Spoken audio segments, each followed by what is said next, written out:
বিশ্বকৰ্মা পূজা তাৰপাছত মই আইতাৰ লগত চাকি জ্বলাওঁ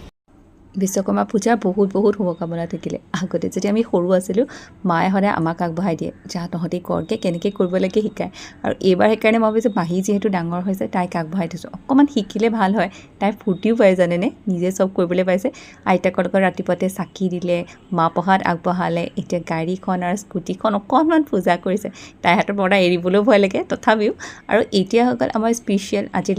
লাঞ্চ বুলি নকওঁ বা দেখিছে নহয় চাটনিখন দেখি কিবা এটা মনত পৰিছেনে হয় এইখন যে বোকাখাতত আমি পুৰি চব্জি খাওঁ আলু ভাজি আৰু পুৰি তাৰ জলকীয়া চাটনিখন জলকীয়াখিনি ভালকৈ ধুই বইল কৰি লৈ খুন্দনাত খুন্দি ল'লোঁ অলপমান ক'লা নিমখ আৰু নেমু বাছ চাটনি ৰেডি লগতে পিছে পুৰিকেইখন নহ'লে কেনেকুৱা হ'ব আৰু লগতে যে আলুৰ তৰকাৰীখন অলপমান টেঙা অলপমান জ্বলা লগতে চাটনি বাছ আমাৰ আজি লাঞ্চ ৰেডি পাহিয়ে যে খাই সাংঘাতিক ভাল পালে আপোনালোকৰ কেনেকুৱা লাগে কমেণ্ট কৰি জনাবচোন